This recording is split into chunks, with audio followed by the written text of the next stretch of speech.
June 1944 did not just change the course of the war. It changed who would decide how that war was fought.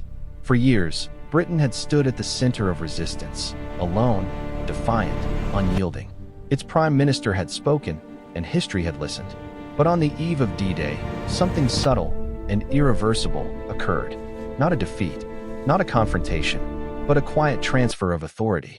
As the weather closed in over the Channel and the invasion clock began to run, Winston Churchill realized that once the first soldiers landed in France, the war would no longer be directed from London. It would be driven by momentum, by scale, by decisions made far from political chambers. This is not the story of a man losing power. It is the story of a nation choosing restraint, so that victory could still be achieved. June 4, 1944. Southwick House, Hampshire, England. Rain presses against the windows of Southwick House with a persistence that feels deliberate, almost judgmental. It does not fall in violent sheets, but in a steady, exhausting rhythm, the kind that erodes confidence minute by minute. Outside, the lawns are dark and waterlogged. Inside, the air is thick with damp wool, cold tobacco, and the faint metallic smell of maps that have been handled too often by tired hands. At the center of the operations room, a large wall map of northern France dominates the space. Normandy stares back at them in chalk lines and colored pins. The men around the table do not speak. Admiral Sir Bertram Ramsay studies the sea conditions, jaw set. Air Chief Marshal Trafford Leigh-Mallory keeps his eyes down, fingers pressed together, knowing how little air power can do when cloud ceilings refuse to lift. Nearby, aides hover at a distance, sensing that this is not a moment to intrude. Standing slightly apart, Winston Churchill watches. He is dressed as he always is, dark suit, bow tie loosened, cane resting against the table leg. His cigar remains unlit. He shifts his weight carefully, more from habit than discomfort, listening not just to the forecast, but to what it implies. James Stagg clears his throat. There may be, he says cautiously, a temporary improvement. Late on the 5th, possibly extending into the 6th. But it will be narrow and unstable. Narrow, unstable. Churchill has lived with worse words. In 1940, the forecast had promised invasion, defeat, collapse. Then, his voice had mattered. He had spoken, and Britain had moved with him. This room is different. Across the table, General Dwight D. Eisenhower stands with his hands resting on the back of a chair. He does not interrupt. He does not argue. He lets the silence do the work for him. Churchill looks at him, really looks. The American commander carries no theatrical authority, no imperial confidence. What he carries instead is something far heavier, responsibility without ornament. Eisenhower is not waiting for approval. He is weighing consequences. Churchill understands, with a clarity that settles rather than shocks, that once this decision is made, it will not belong to him. Operation Overlord is no longer a political act. It is an industrial one. The ships, the landing craft, the fuel, the endless columns of men assembling along Britain's southern coast. Most of it is American. Britain has provided the ground, the experience, the patience. But the momentum now belongs elsewhere. Churchill leans forward, placing both hands on the table. The longer we delay, he says quietly, the more we invite discovery. But if we go, and fail, there will be no explaining it away. Eisenhower meets his gaze. There won't be, he replies. But if we don't go, we may lose the chance entirely. There is no defiance in his voice, no triumph, only finality. In that exchange, Churchill feels something shift, not dramatically, but decisively. The war is moving beyond persuasion, beyond rhetoric, beyond authorship. Once the first ramp drops, history will stop listening. Churchill straightens. He does not argue further. Yielding, in this moment, is not surrender. It is recognition. Outside, the rain continues to fall, and beyond the Channel, unseen and indifferent, the beaches of Normandy wait. June 5, 1944. Before dawn, Southwick House. The rain does not stop, but it loosens its grip. The wind still claws at the trees, still pushes whitecaps across the Channel, but the violence has softened, just enough to keep hope alive without offering reassurance. Inside the headquarters, no one has slept. Coffee cups sit untouched. Chalk marks on the maps have been erased and redrawn, so often the board beneath shows through. Orders are written in pencil, as if permanence itself has become a liability. Eisenhower stands again before the Normandy map. Utah, Omaha, gold, Juneau, sword. Names that, for now, are still abstract. Behind him, Churchill sits heavily in a wooden chair. His cane rests against his knee. His expression is composed, but his eyes betray a restless calculation. He watches Eisenhower and recognizes the look. It is the look of a man who has accepted that the decision is his alone. James Stagg returns with the final forecast. The window holds, he says. Briefly, seas will be rough. Winds marginal, but acceptable. Acceptable is not reassuring. It is merely sufficient. Lee Mallory shifts in place. Ramsey exhales slowly. No one speaks. Eisenhower turns. I am convinced, he says, his voice steady, that we must go. For a moment, the room seems to contract. Churchill closes his eyes. Gallipoli flashes through his mind. The boats, the confusion, the lives lost to poor coordination and political overreach. He has carried that failure with him for nearly 30 years. It shaped the way he fought this war, the way he restrained himself even when instinct urged him forward. Now, restraint is no longer optional. I wish you good luck, Churchill says at last. The words are formal, almost understated, but they carry weight. Eisenhower nods. Thank you, sir. Orders move instantly. Telephones ring. Radios crackle. Across southern England, engines begin to turn. Men rise from benches, tighten straps, shoulder rifles. Churchill stands. He does not offer advice. He does not ask to see the final wording. He understands that this moment cannot be revised. As he walks toward the exit, a realization settles fully. Once the invasion begins, control will not return. Events will move faster than messages. Decisions will be made by men knee-deep in surf, not by leaders behind desks. The war will belong to momentum, not intention. Outside, the first pale light of morning cuts through low cloud. Churchill pauses at the top of the steps and looks east.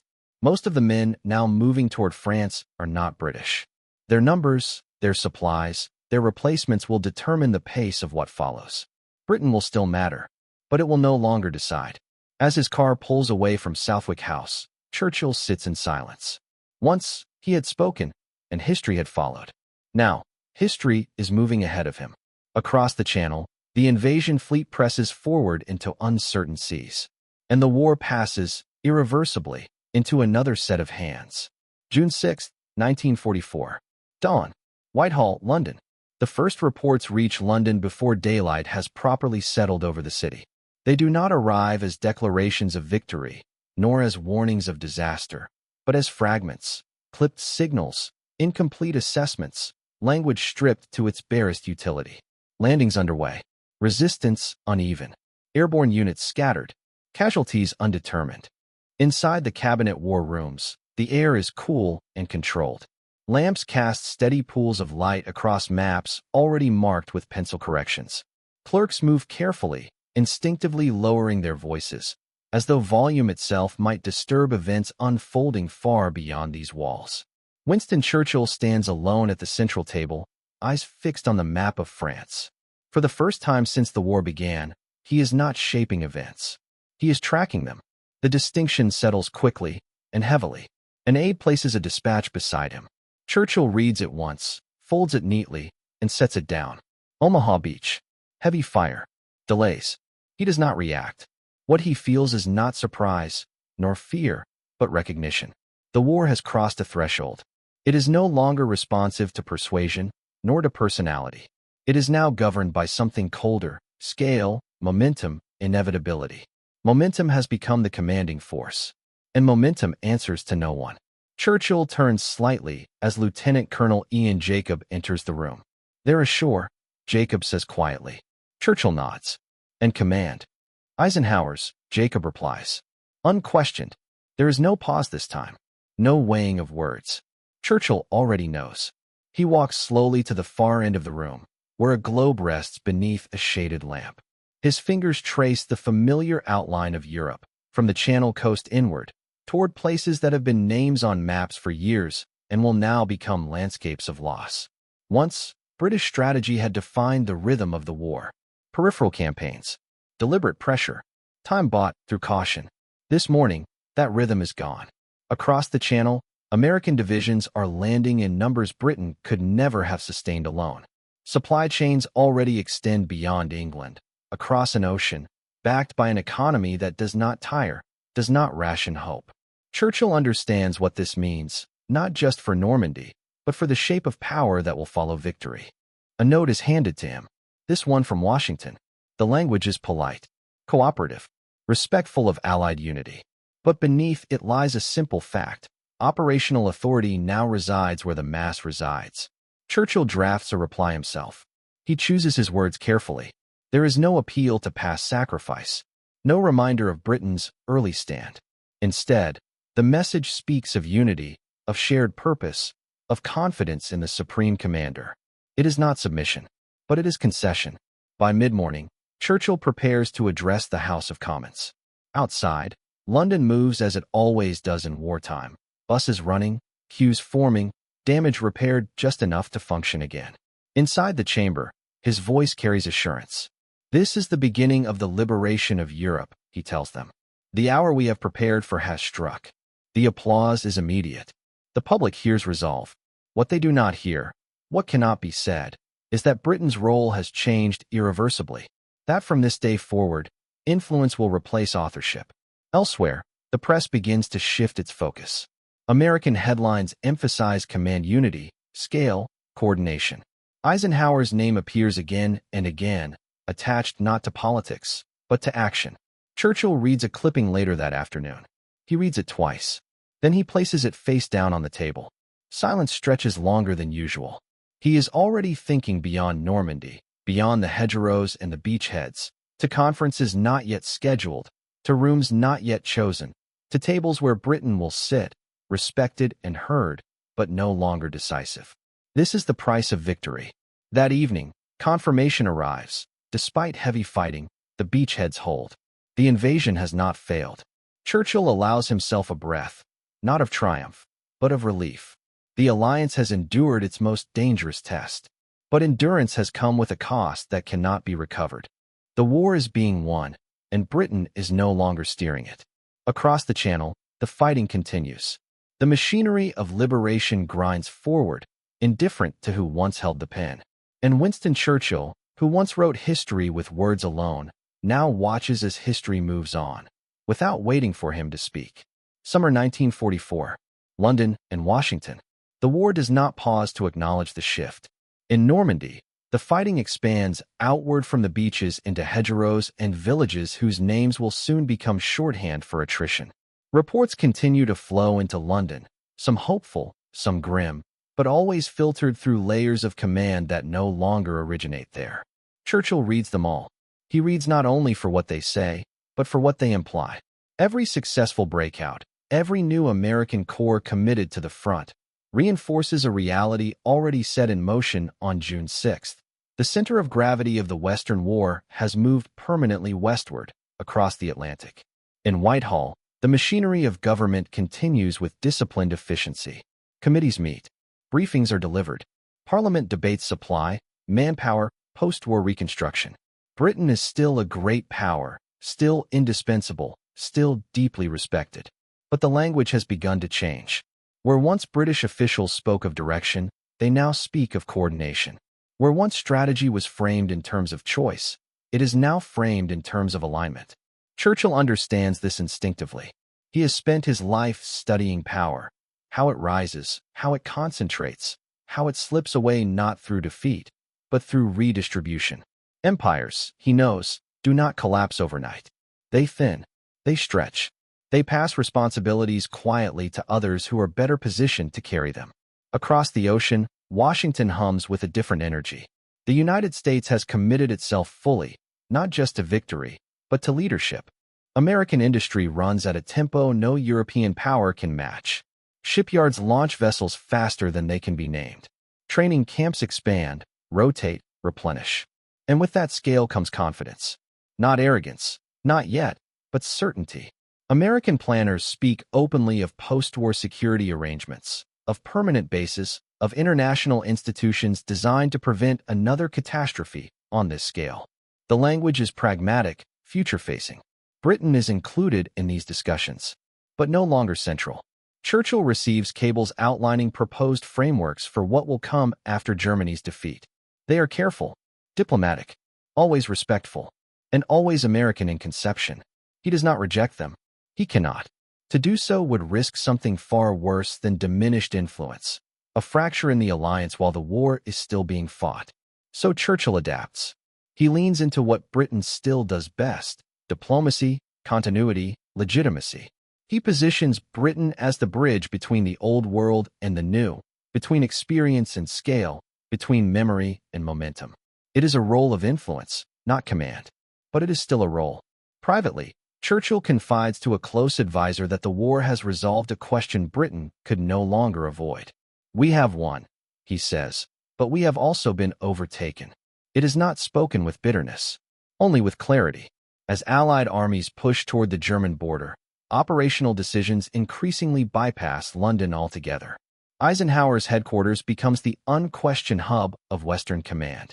British generals still advise, still plan, still fight with distinction, but the tempo is set elsewhere. This is not humiliation. It is transition. Churchill understands that history will not judge Britain by how loudly it insisted on control, but by how wisely it navigated its loss. In the autumn of 1944, discussions begin about the shape of the peace. Conferences are planned, seats assigned, agendas drafted. Churchill prepares meticulously. He knows that influence in the post-war world will depend not on who issues orders, but on who helps design the system that replaces war itself. The United Nations, collective security, economic reconstruction. These are not British inventions, but Britain can help legitimize them. That is now the task. As winter approaches, Churchill reflects often on the arc of the conflict. From isolation to alliance, from leadership to partnership, from authorship to stewardship. It is not the ending he once imagined, but it is an ending that preserves what matters most: stability, cooperation, and the avoidance of another catastrophe. On quiet evenings, he dictates notes for speeches not yet delivered, not declarations of dominance, but warnings against division, against pride, against the illusion that power, once earned, remains fixed forever. The war has taught him otherwise. By the time victory comes, and it will come, the world will already be different, not because Britain lost, but because the scale of modern war demands a different kind of leadership, one built not on tradition, but on capacity. Churchill does not fight this truth. He prepares Britain to live within it. And in doing so, he ensures that while the pen may have passed to other hands, Britain's voice will still be heard, measured, experienced, and essential in the shaping of the peace to come. Winter 1944 to 1945. Europe and the conference rooms beyond it. As the Allied armies grind their way toward Germany, the war begins to acquire a strange dual rhythm. At the front, it is brutal and immediate. Mud replaces dust. Snow replaces grass. Men advance yard by yard through forests, rivers, and shattered towns that resist surrender even as the Reich collapses around them. Orders are urgent. Casualties are counted daily. Victory is measured in bridges taken and roads secured. But far from the gunfire, another war is already underway, a quieter one. In London, Churchill studies memoranda not about divisions or supply dumps, but about borders, currencies, and institutions that do not yet exist. His evenings are increasingly spent not with maps of battlefields, but with drafts of agreements and proposals that speak in the language of permanence. He understands that the shape of victory will matter as much as the victory itself. At Allied headquarters, Eisenhower's authority is now absolute and uncontested. His command style, restrained, consensus-driven, relentlessly pragmatic, has proven itself under pressure. British officers continue to serve at every level, respected and relied upon. But no one doubts where decisions originate. The war has clarified hierarchy without announcement. Churchill does not challenge this. Instead, he focuses on what comes next. He travels when he can. He writes constantly. He prepares for meetings that will define the peace. Yalta, Potsdam, gatherings where power will be displayed not through uniforms, but through seating arrangements and speaking order. He knows the signs. At Yalta, the imbalance is unmistakable. Roosevelt arrives backed by overwhelming industrial strength. Stalin by sheer territorial momentum. Churchill arrives carrying history, experience, and moral authority, powerful currencies, but no longer decisive ones. And yet, Churchill is not silent. He presses for democratic principles in Eastern Europe. He warns against the dangers of unchecked dominance. He argues not as a commander, but as a custodian of values, of continuity, of memory. Sometimes he succeeds. Often he does not. But even when overruled, he leaves marks, clauses inserted, language softened, intentions recorded. This is how influence works now. Back in Britain, the public still sees Churchill as the embodiment of victory. His speeches are replayed. His image fills newspapers. The nation associates him with survival itself. Few understand how much has changed behind the curtain. Fewer still realize that Britain's ability to shape the post-war world now depends on restraint rather than assertion. Churchill knows this, and it weighs on him. He reflects often on the paradox of leadership in total war, that the very alliances required to survive can, by their success, render older forms of authority obsolete. He had fought to bring America into the war. He had succeeded, and in doing so, he had altered Britain's place forever. When Germany finally collapses in the spring of 1945, celebrations erupt across London. Crowds flood the streets. Flags wave from buildings scarred by years of bombing. The war in Europe is over. Churchill stands before the nation once more. His voice is firm, his tone measured. He speaks of sacrifice, of unity, of duty fulfilled. He does not speak of loss. But privately, he understands that this victory marks an ending as much as a beginning. The British Empire will not return to its pre-war form. The world has grown too interconnected, too industrial, too fast-moving for old hierarchies to survive intact. America now stands at the center of Western power. Britain stands beside it, not diminished, but transformed. Churchill accepts this with the realism of a man who has studied history closely enough to recognize its patterns. Power flows toward capacity, influence toward those who can sustain it. His task, now, is to ensure that Britain adapts without fracturing, that it remains relevant not through command, but through contribution. As victory gives way to peace, Churchill turns his attention to the future with the same seriousness he once reserved for survival. The war has been won. The balance of power has been rewritten, and the consequences of that rewrite will shape the world long after the guns fall silent. When the guns finally fell silent in Europe, Britain stood among the victors. Its cities were scarred, its people exhausted, its sacrifice unquestioned. But the war it had helped to win was no longer shaped by British hands alone. Leadership had not vanished, it had evolved. The age of singular command had given way to coalition, scale, and capacity. And Churchill, more than anyone, understood that clinging to the past would endanger the future.